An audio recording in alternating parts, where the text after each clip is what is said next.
Olá pessoal, tudo bem? Este é o Ordem Natural Podcast, seu podcast de cultura, filosofia e valores morais, no qual conversamos sobre coisas inúteis, porém extremamente importantes. Não esqueçam de nos seguir nas nossas redes sociais.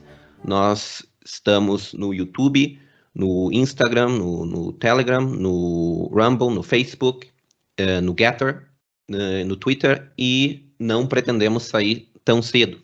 Se você gostar desse episódio, então não se esqueça de compartilhar com seus amigos, né? E se não gostar também, não tem problema de compartilhar também, nem que seja para rir da nossa cara, né? Olha esses retardados aí só falando merda. Então, publicidade é sempre boa.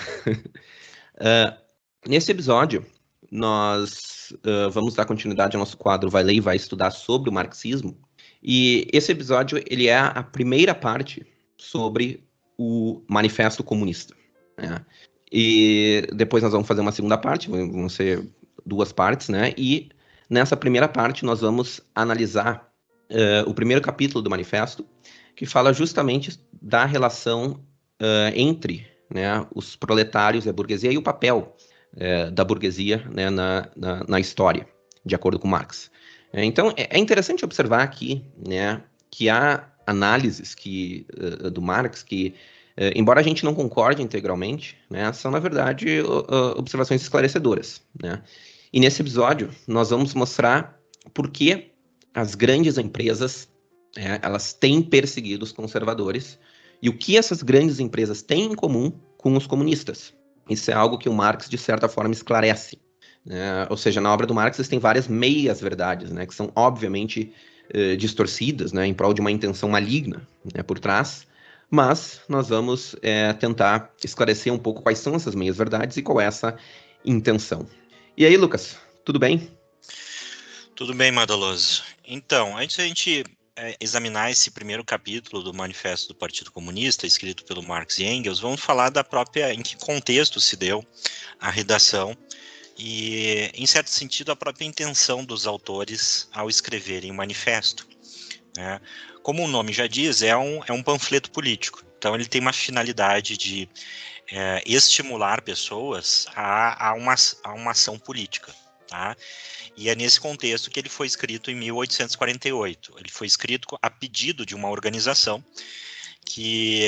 chamado A Liga, que era uma organização que abrigava um conjunto de ideias socialistas, e que passa a ser liderado por um sujeito chamado Joseph Moll. Esse Joseph Moll convida, então, Engels e Marx a comparecerem às reuniões e, por sugestão do Engels e Marx, inclusive, essa organização muda do nome de Liga, que é um nome genérico, para Liga Comunista, né? Já está uma intenção muito clara de vincular, né, o movimento socialista à abordagem, né, de Engels e Marx, que era a abordagem chamada comunista. E, além disso, por influência, né, e liderança cada vez maior do Engels e Marx nessa organização, o slogan, dessa organização, né, deixa de ser todos os homens são irmãos e passa a ser proletário do mundo, univos, que é um slogan aí que encerra o manifesto do Partido Comunista. Então, o manifesto ele foi escrito numa tentativa de dar uma linha única, teórica e prática para esse movimento que se encontrava, né, influenciado por diferentes tradições e ideias e abordagens socialistas, que inclusive o Marx e o Engels vão criticar no manifesto, como a gente vai analisar no segundo episódio da nossa série aqui sobre o manifesto.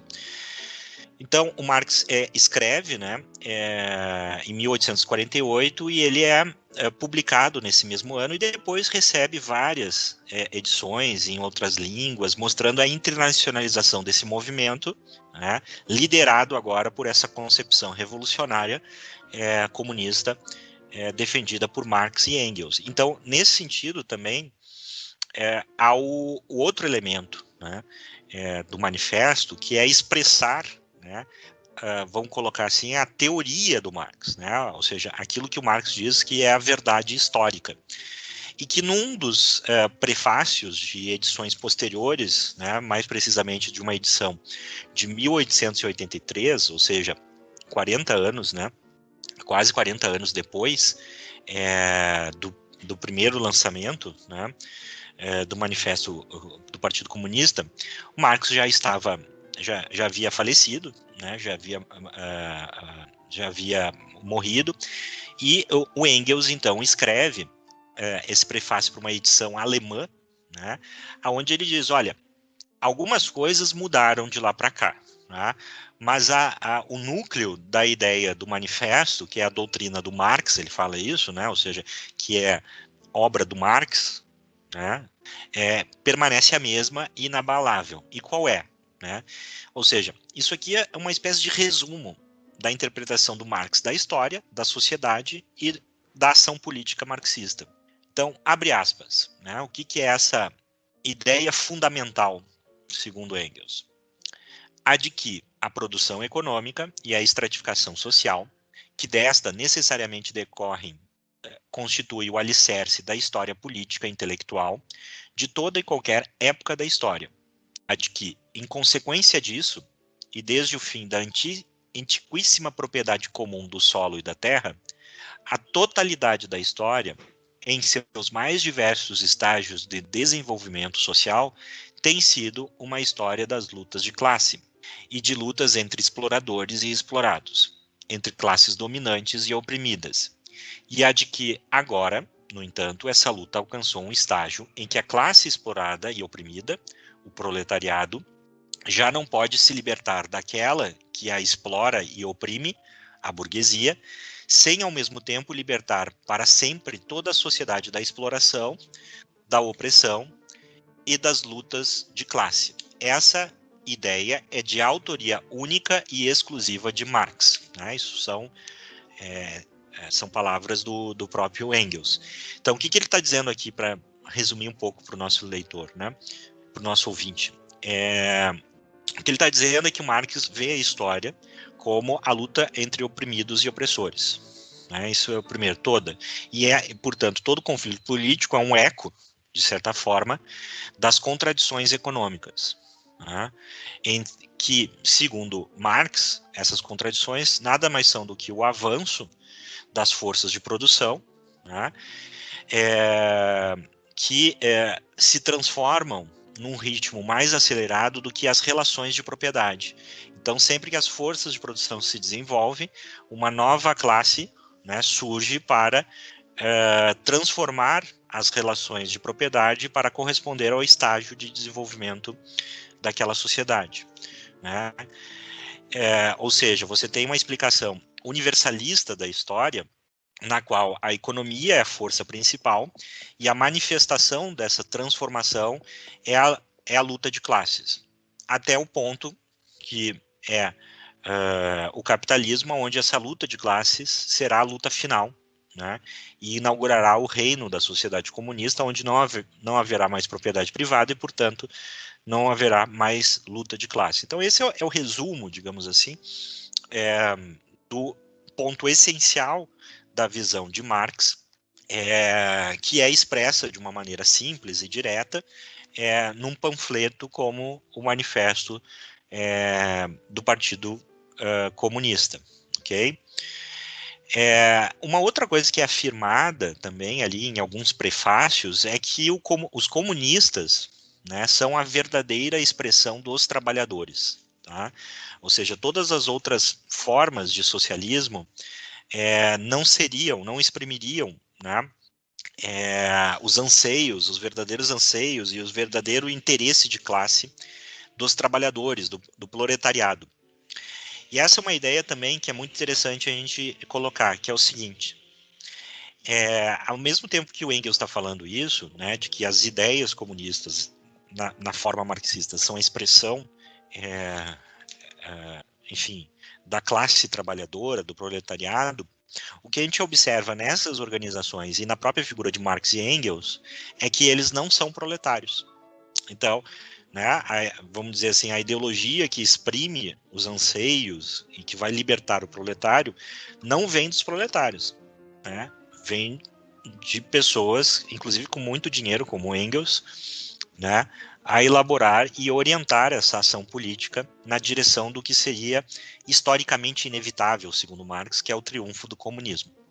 E esse é um paradoxo, né, na doutrina do Marx, né? Ou seja, a Revolução Comunista é uma revolução inevitável, no sentido de que ela segue uma lei histórica, mas ao mesmo tempo é preciso organizar politicamente os trabalhadores e tudo mais para produzir, né, essa inevitabilidade histórica. Ou seja, é preciso agir, né, para realizar o inevitável. É um paradoxo, né? É um paradoxo e isso torna, né, justificável qualquer coisa, né? Porque como o horizonte não é claramente definido, então você, né, sempre está perseguindo esse horizonte e assim sempre está mobilizando meios de poder, de controle, em nome desse ideal que nunca é claramente definido, nunca evidentemente chega. O Olavo de Carvalho, ele tem um vídeo, né, no YouTube de uma aula que ele deu sobre marxismo, que ele fala uma coisa muito interessante a esse respeito. Ele fala o seguinte: se os ideais comunistas e o modelo da sociedade comunista fossem claramente definidos, ele poderia ser julgado, no sentido de que você teria um critério pelo qual as experiências comunistas poderiam ser avaliadas. Então é do interesse da ação revolucionária não ter isso definido, exatamente porque daí tudo e qualquer coisa que o movimento revolucionário faça possa ser justificado em nome, né, de um horizonte que nunca é alcançado. Porque uma vez que você tem o ponto de chegada claramente definido, você pode julgar as ações desse movimento à luz desse ponto de chegada, né? Ou seja, você seria responsabilizado moralmente por aquilo que faz. Por exemplo, a gente poderia colocar o Stalin, né, no tribunal, e aí, né, esse é o comunismo, tá, então vamos julgar, vamos analisar quais são os resultados. Não foi bom, pronto, então Stalin vai ser condenado pelos crimes, né? Obviamente que isso aí não é do interesse do revolucionário, né? Então, por isso, o Marx nunca escreve exatamente como seria essa sociedade comunista, né?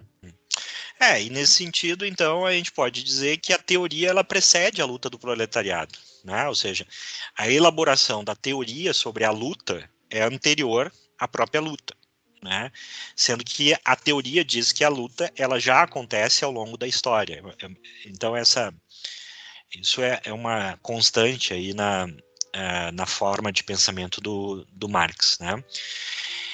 E só finalizando, esse livro continua sendo um livro muito importante e, nesse sentido, uma teoria, né, muito divulgada entre os intelectuais. Não entre os proletários, mas entre os intelectuais, sim.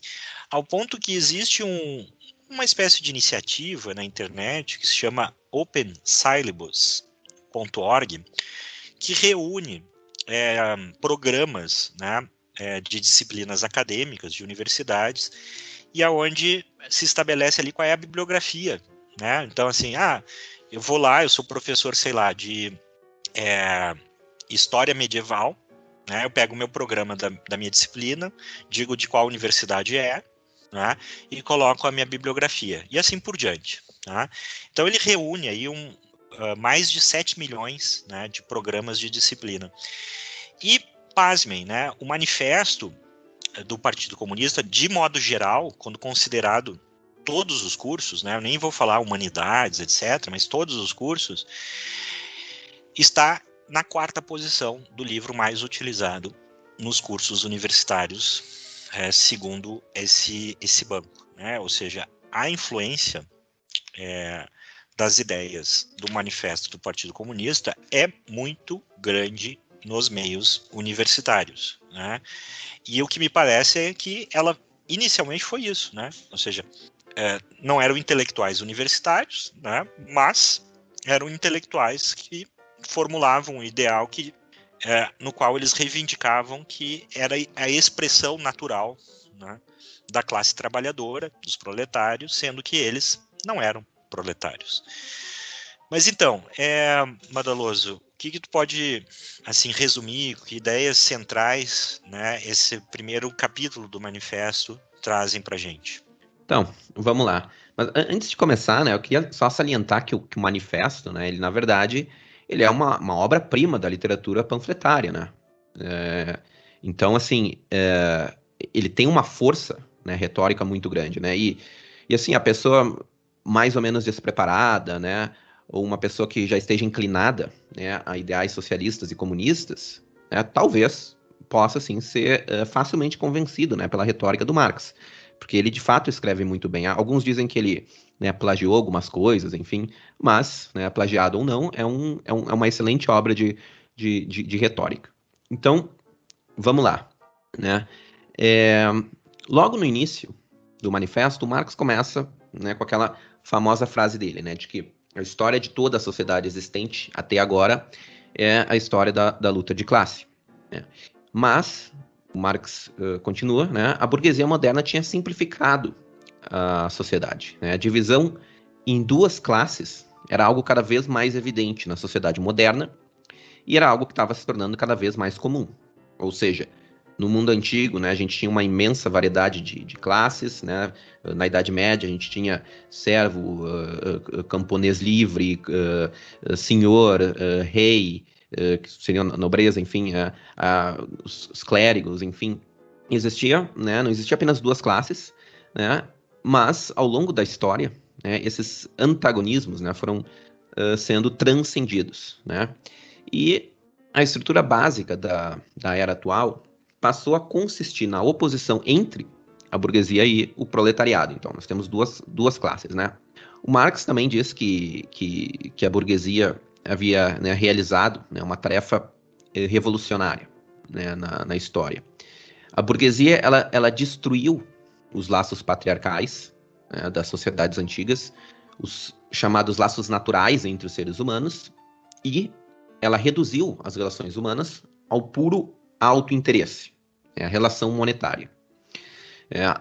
A burguesia, ela, de certa forma, então, ela havia, né, esvaziado, né, a sociedade precedente, né, de certos valores também, né, e também transformou o trabalhador autônomo em um trabalhador assalariado, né, porque antes a gente tinha, por exemplo, o artesão, né, que tinha sua própria lojinha, né, e no capitalismo, esse artesão passou a ter que trabalhar na fábrica. Essa é a teoria do Marx, né? Então, né, os trabalhadores passaram então a serem obrigados a vender a sua força de trabalho, a burguesia, a um preço igual ao custo da reprodução do seu trabalho, ou seja, o mínimo necessário para a subsistência do trabalhador.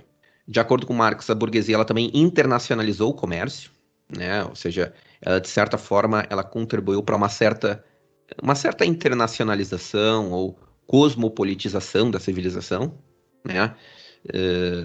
E, né, nas famosas palavras do Marx, então ele fala que as mercadorias baratas, né, são a artilharia com a qual a burguesia ela derruba, né, qualquer muralha chinesa, né? Nenhuma muralha resiste, né, a artilharia burguesa, que são as suas mercadorias, né? E dessa forma o Marx ele diz que a burguesia está trazendo, né, os países arrastados, os países atrasados, né, para o mundo civilizado. E ao contrário das classes dominantes dos tempos anteriores, a burguesia ela não é capaz, né, de preservar seus meios de produção de forma inalterada, né?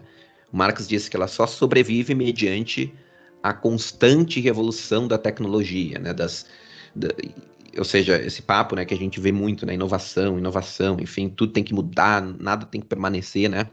E essa mudança, né, essa constante revolução da tecnologia resulta também em uma revolução das relações sociais, né? A burguesia, né, também fez com que os estados nacionais e os seus sistemas legislativos servissem aos seus próprios interesses, né? O Estado, para o Marx, ele não passa de um instrumento, né, para o domínio de uma classe por outra. Ela também está por trás, né, de acordo com Marx, né, da formação dos estados nacionais e do surgimento do Estado moderno, né? Ou seja, antes haviam províncias independentes, né, com diferentes leis, costumes e governos, né? E por causa da burguesia, essas províncias independentes foram, então, agrupadas em uma nação, né, com um governo, uma lei, um código de leis, né, uma fronteira, enfim. Então, como já mencionado, né, para o Marx, esse triunfo da burguesia sobre o sistema feudal se deveu a uma incompatibilidade das instituições sociais e jurídicas da sociedade feudal com as forças produtivas que evoluíram no seio dessa sociedade, né? Ou seja, as forças produtivas se tornaram muito fortes, né, para aquela sociedade. E de acordo com Marx, o mesmo processo está em andamento na sociedade capitalista. Ou seja, existem forças produtivas que estão sendo desenvolvidas no seio da sociedade, no seio da sociedade capitalista. E a queda da burguesia, então, será devida, né, a essa contradição entre essas novas forças produtivas e as relações de propriedade do capitalismo, né? E aí o Marx, enfim, fala que essa incompatibilidade ela se manifesta, né, em crises, né? Enfim, aqui tem uma teoria econômica bastante questionável, para dizer o mínimo, né, da superprodução, né, aquela que diz que há uma superprodução geral, né, que causa, né, uma crise econômica, ou seja, né, o país fica tão rico que, de repente, né, explode a economia e todo mundo acaba ficando pobre. Mas, enfim, aí ele diz lá, né, que, né, o capitalismo ele sofre essas crises, né, periódicas, né, e que, né, essas crises são superadas tanto pela destruição das forças produtivas como pela conquista de novos mercados, né? Ou seja, o Marx diz que esses métodos, né, eles acabam gerando mais crises e assim o capitalismo, né, continua, né, o capitalismo assim cava a própria cova, né? E é no momento em que os proletários eles se revoltam, né, contra esse sistema capitalista, né, é que emerge a luta política, né, e essa luta vai abrangendo áreas cada vez maiores, né, da nação, até, né, até o momento em que se forma um proletariado de base nacional e depois um proletariado mundial. Para o Marx, o proletariado é a única classe que é verdadeiramente revolucionária, né? As outras classes, por exemplo, que não são nem burguesas e nem proletárias, né, como, por exemplo, os camponeses, né, os pequenos comerciantes, enfim, elas são reacionárias, né, porque para elas continuarem existindo, né, elas precisam deter o inevitável progresso da história, né, porque para o Marx, a burguesia ela é um progresso, né, com relação ao sistema anterior, né, e essas classes, então, que não são nem proletárias nem burguesas, se elas pudessem, elas inclusive voltariam para o passado, né? Numa famosa frase, o Marx diz que essas classes elas estão tentando, né, fazer a roda girar ao contrário, ou tentando fazer com que a roda pare de girar, alguma coisa assim, né? Ou seja, essas classes elas são reacionárias. E elas vão gradualmente desaparecer, elas estão fadadas a desaparecer, né? Porque, assim, as condições modernas elas foram simplificadas, né? Existem proletários de um lado e burgueses de outro, mas ainda existe um resíduo, né, dessas classes intermediárias que vão acabar, de alguma maneira, ou indo para a burguesia ou para o proletariado com a crescente polarização. A maioria vai acabar indo para o proletariado, né? E à medida, então, em que a indústria se desenvolve, né, então a burguesia, né, a condição do trabalhador acaba ficando cada vez pior, né? E assim, a burguesia vai cavando a sua própria cova, né? E os trabalhadores, né, por outro lado, eles só podem ganhar controle das forças produtivas por meio da destruição, né, de todo o sistema de propriedade existente. Ou seja, não existe assim um compromise, assim, um meio termo, né? Não, tem que vir tudo abaixo, né? E vindo, né, o sistema produtivo abaixo, né, o sistema de relação também, então vai tudo abaixo, né, de acordo com Marx, né? Vai a moralidade burguesa, as leis, né, o Estado passa a ter uma outra função agora, né, os costumes, né, os hábitos, porque tudo não passa, né, tudo isso, né, não passa da superestrutura, né, de reflexos, né, da infraestrutura. O que é a infraestrutura? É justamente essa luta pela apropriação, né, dos recursos, essa luta de classes, né? Então, desaparecendo o sistema burguês de produção, todo o resto vai desaparecer, né? Dessas coisas assim mais não tão materiais, né? Tudo vai desaparecer. O que vai vir no lugar não se sabe exatamente, né? O Marx nunca foi muito específico quanto a isso. Então, enfim, a reflexão que eu quero fazer, ela é mais ou menos, ela é a seguinte, né? No manifesto, né, na obra, né, do Marx, sempre tem, em geral, né, sempre subjaz, né, uma certa filosofia da história, né? O Marx, ele tenta prever como é que a história vai terminar. Isso baseado em uma teoria, né, em que ele tenta revelar, né, o que é que move a história, que para o Marx é a luta de classes, né, que sempre teve presente na história da civilização. Então, sendo que essa luta, né, como dito, é um reflexo, né, da luta pela apropriação dos recursos da natureza. Ou seja, o Marx, ele é um revolucionário, né? E como é comum na mente revolucionária, né, o futuro, né, que as pessoas, né, geralmente consideram como contingente, ou seja, é algo incerto o que vai acontecer no futuro, né, não é necessário, para o revolucionário é algo certo. O Marx, ele já sabe o que vai acontecer no futuro, né? A derrubada da burguesia e o paraíso comunista. Isso já está escrito na história, para o Marx. Então, como é típico da mente revolucionária, a sociedade futura, ela é vista como o destino final para o qual tudo está fluindo, né? Ela é o ápice da história e o momento em que a humanidade será aperfeiçoada, né? Em outras palavras, a história, ela é vista pelo revolucionário, né, incluindo Marx, como uma jornada linear em direção a um estado final de perfeição. O que está acontecendo aqui? O que a gente vê que está acontecendo aqui? O Marx está se colocando no papel de Deus, né? Porque, na verdade, a gente tem até uma espécie de escatologia aqui, o fim da história, né? E a ideia de uma escatologia, ela pressupõe um conhecimento do conjunto do curso humano sobre a Terra, que por definição nenhum humano pode ter, né? Mas o Marx, ele acha que ele tem esse conhecimento. Ele acha que ele sabe como é que a história vai acabar. E diga-se de passagem, a gente não tem nenhum conhecimento sobre a totalidade da nossa vida, né? Exato. A gente não sabe exatamente em que momento nós vamos morrer, né? A gente sabe que a gente vai morrer, mas a gente não sabe que momento, como nós vamos morrer e o que nós vamos realizar entre o nosso nascimento e a nossa morte. Exato. Né? Exato. Não só isso, né? Escolhas banais, assim, a gente não sabe, né? Eu tenho que fazer isso agora ou aquilo outro, sabe? A gente não tem como ter esse conhecimento, muito menos um conhecimento, né, do conjunto inteiro, né? Então, mas o que acontece com o evolucionário, né? Esse estado final, né, ele acaba se tornando, né, como já foi mencionado, como o Lucas já mencionou de certa forma, né, uma premissa, né, pela qual o passado e o presente devem ser julgados e aí tudo pode ser justificado, né, com relação a esse futuro. Nós temos aqui esse futuro belo, né, o paraíso comunista, e o que estiver contribuindo para esse futuro é bom. O que estiver obstruindo, né, o advento desse paraíso é ruim. E se genocídios estiverem contribuindo para o advento desse paraíso, de acordo com Marx, então é bom. Ou seja, a gente tem aqui um futuro indefinido, né, uma sociedade nebulosa, que nunca vai chegar, não pode chegar por definição, né? Porque senão, né, o movimento revolucionário teria que, né, ser julgado, né, sentar no tribunal, ser julgado pelo tribunal da história, né? Então nós temos esse futuro incerto e indefinido, com base no qual tudo é justificado, né? Ou seja, o marxismo, ele é uma religião secular, né? Mas mas é uma analogia, né? Porque é uma religião maligna, né?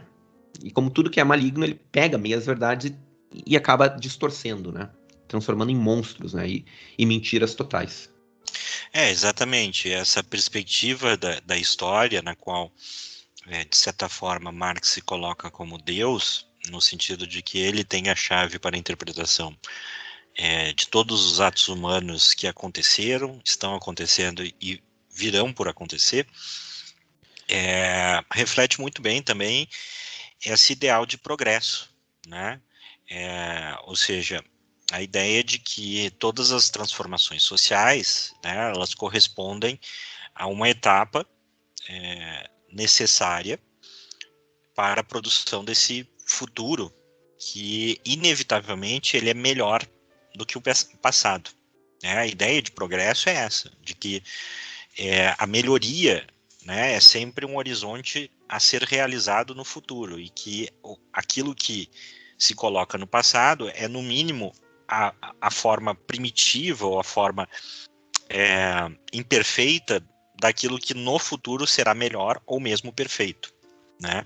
Isso é aplicado para tudo, né? Desde a, digamos assim, da configuração econômica da sociedade até os instrumentos, as tecnologias, os instrumentos que nós utilizamos, como também as nossas formas de pensamento e comportamento. E é nesse sentido, então, que há uma certa convergência entre o Marx e a burguesia que ele critica, mas ao mesmo tempo valoriza, porque ela é a classe revolucionária que vai por fim a tudo aquilo que prende, né, a Europa, a sociedade europeia naquele momento, a um passado e a uma ordem política e social onde jamais o comunismo, o movimento comunista, iria triunfar. Né? E aí o que de fato Marx está citando ali como méritos da burguesia, né? Ou seja, como elementos pelos quais a burguesia aboliu, né? E que não deveriam ser resgatados, né? A primeira coisa que nos salta aos olhos é a diversidade cultural de costumes, né?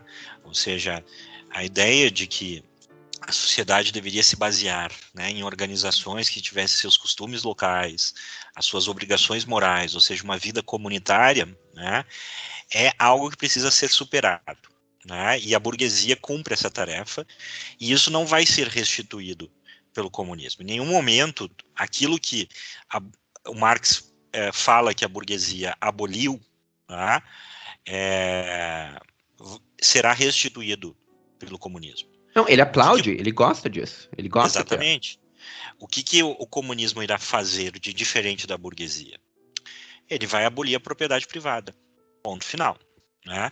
Sob o ponto de vista da estrutura de valores, sob o ponto de vista da cultura, sob o ponto de vista da política, não há nenhum tipo de declaração no qual aquilo que a burguesia se opôs, né, o comunista irá defender.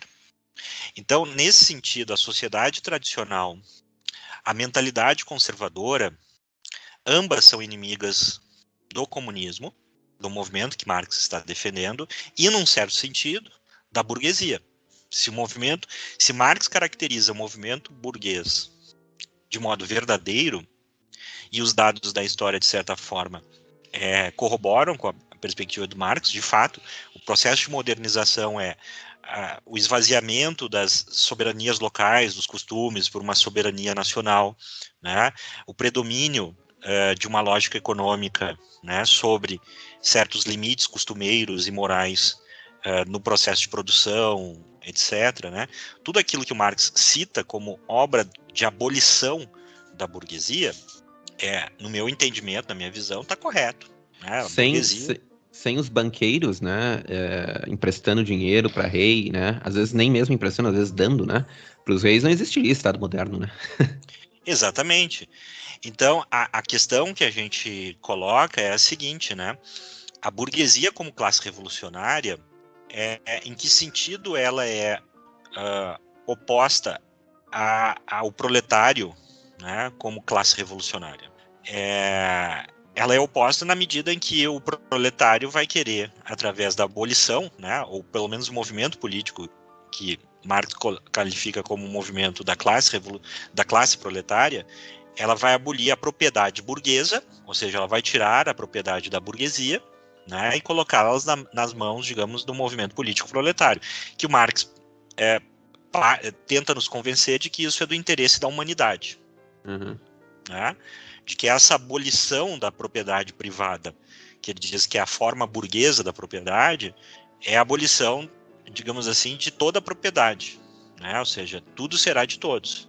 Quando a experiência histórica dos regimes comunistas, na verdade, diz, olha, tudo passa a ser do movimento revolucionário. E nesse sentido, é que há uma coincidência, né, histórica muito interessante, porque hoje nós vemos uma organização que, né, assim, na primeira vista não tem nada de comunista, proletária, revolucionária, que é o Fórum Econômico Mundial, com o slogan dizendo o seguinte: você não terá nada e será feliz. Você não terá propriedades e será feliz. Você, né? Não eles que estão propondo isso. Eles terão a propriedade. E foi isso que aconteceu. Ou seja, né, o Stalin tinha a propriedade. O Stalin, né, das coisas, o controle, o Partido Comunista tem o controle dos meios de produção. Então é uma transferência, mas não há uma negação do modelo de sociedade que a Revolução Burguesa implementou, que é uma sociedade onde a propriedade está concentrada na mão de alguns, onde os seres humanos eles têm que viverem direcionados ao vínculo da produção econômica, né? E que, portanto, todas as barreiras, digamos assim, a esse modelo econômico devem ser eliminadas, inclusive as classes, né, intermediárias, os pequenos comerciantes, os camponeses, etc. Como o Bertrand de Juvenel ele mostra, né, que é uma constante na história essa união, né, entre um poder central e elementos marginais da sociedade para derrubar as autoridades intermediárias, né? E no curso, né, do crescimento da burguesia foi mais ou menos isso que aconteceu, né? O Estado moderno absolutista, né, ele utiliza a classe comercial emergente, né, para esmagar as autoridades intermediárias. E nessa análise o Marx está certo mesmo, né? E numa relação dialética, né, por outro lado, a gente tem a destruição dessas autoridades intermediárias, muitas vezes fornecendo os recursos, né, para o desenvolvimento dessa classe comercial. Basta a gente mencionar que na Inglaterra, né, o Chesterton, ele diz isso, né, o comércio, né, e o grande capitalismo acaba tendo um impulso, né, um estímulo, né, justamente por meio das riquezas e das terras que foram confiscadas da igreja, né? Ou seja, em certo sentido, a burguesia ela foi favorecida e muito pelo Estado e o Estado moderno, né, cresceu, né, sendo apoiada pela burguesia. A gente tem também, por exemplo, na própria Inglaterra, né, que foi o berço da Revolução Industrial, a gente teve o movimento do... Não o movimento, né, mas o, o fenômeno histórico, né, dos cercamentos. Né, os cercamentos que foi um movimento, né, para tomar terras que eram comuns, né, que eram assim proprietárias assim dos membros de uma aldeia, né, até comuns nesse sentido, né, ou seja, elas estavam ali disponíveis né, para pastagem, né, de animais e cultivo de alimentos assim daquela aldeia. E essas terras elas foram transformadas, né, em terras de propriedade de grandes proprietários, né. Isso aí, claro, aumentou, em certo sentido, aumentou a eficiência da produção, né, mas houve ali, né, uma desestabilização daquelas, né, comunidades e na vida dos camponeses que foram afetados, né, e aí também nós tivemos, né, esse mundaréu de camponeses destituídos, né, invadindo as cidades e fornecendo também mão de obra para a Revolução Industrial.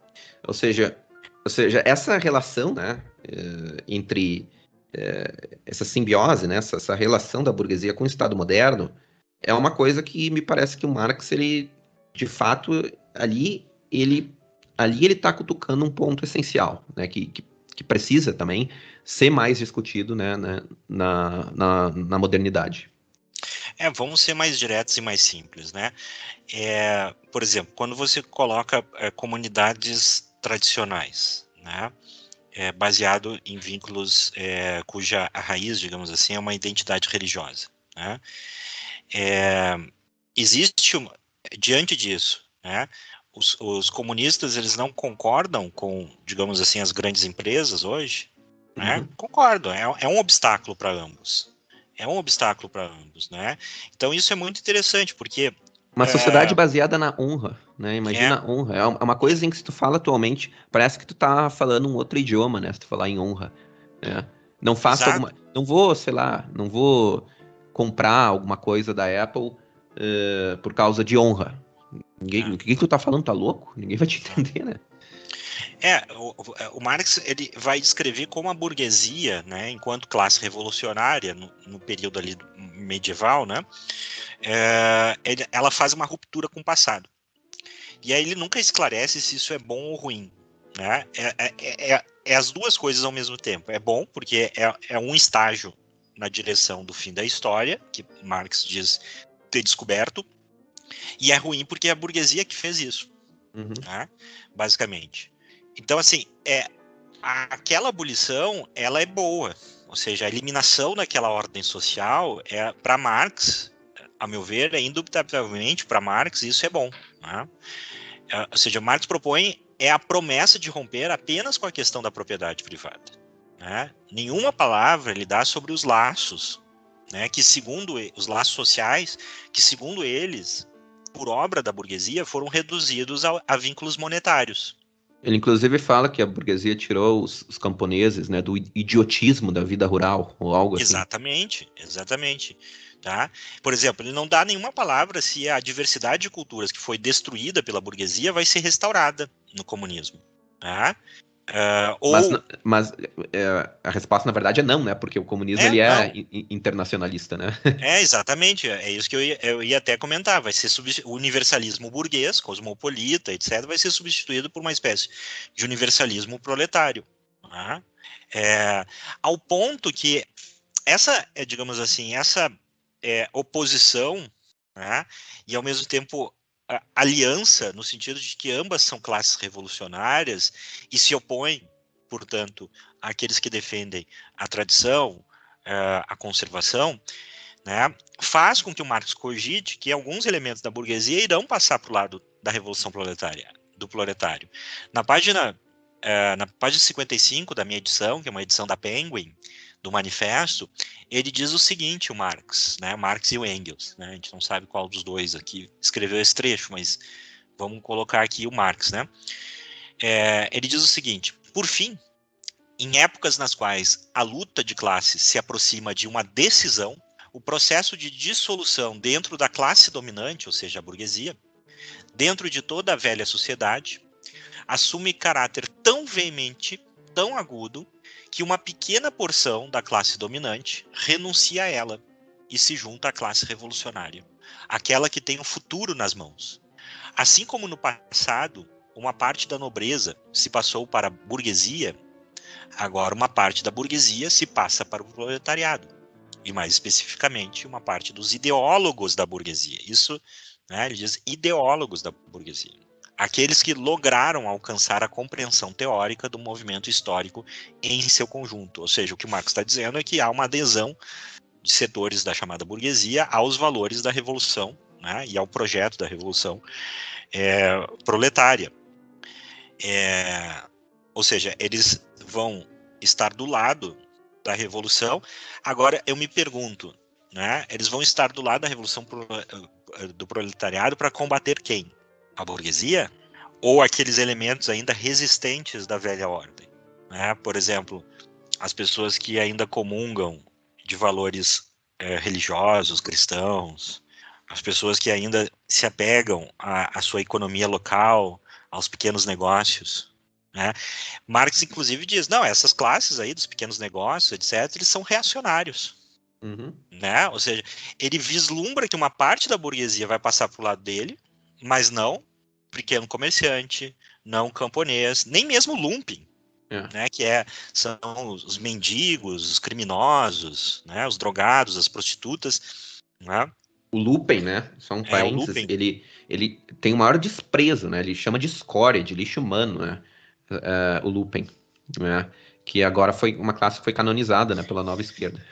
E, ao mesmo tempo, uma coisa assim, até assim do ponto de vista prático, olha, essa burguesia que passa para o lado da revolução do proletariado, ela vai passar para o lado enquanto burguesia. Então, isso significa que eles têm dinheiro e preparo intelectual.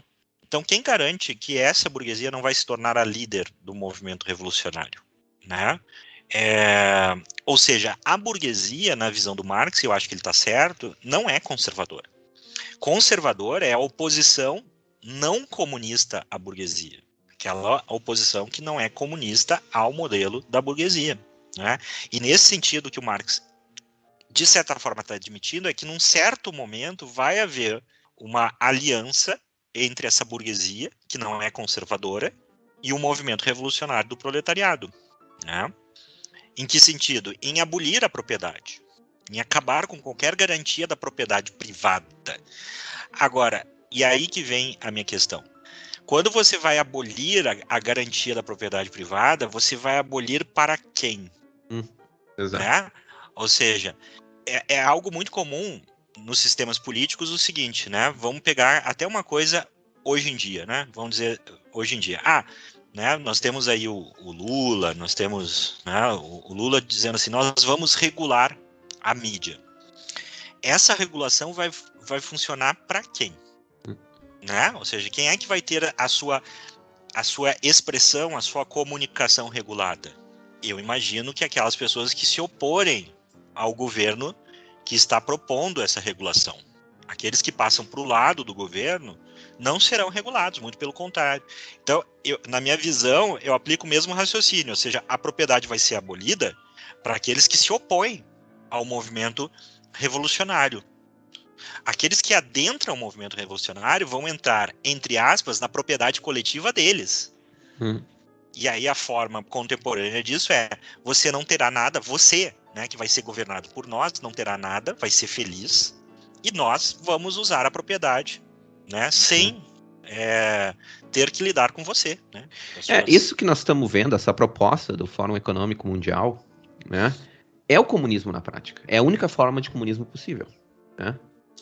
E esse não é um processo reformista, distributivista ou coisa parecida. Né? O Marx deixa isso muito claro também logo em seguida. Né? Ele diz o seguinte, eu vou citar aqui 2 trechos que exprimem essa ideia de que é uma ruptura radical com o passado. Tá? Ele diz assim, no passado, todas as classes que conquistaram o poder procuraram assegurar a posição já adquirida, submetendo o conjunto das sociedades aos requisitos de seu ganho.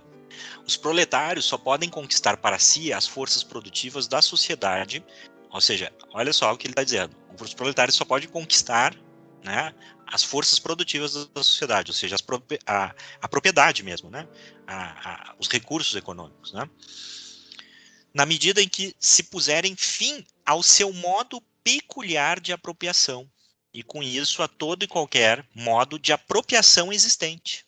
Ou seja, todo o controle dos recursos humanos tem que ir para o movimento do proletariado. E com isso, a todo e qualquer modo de apropriação existente, eles não têm o que assegurar para si.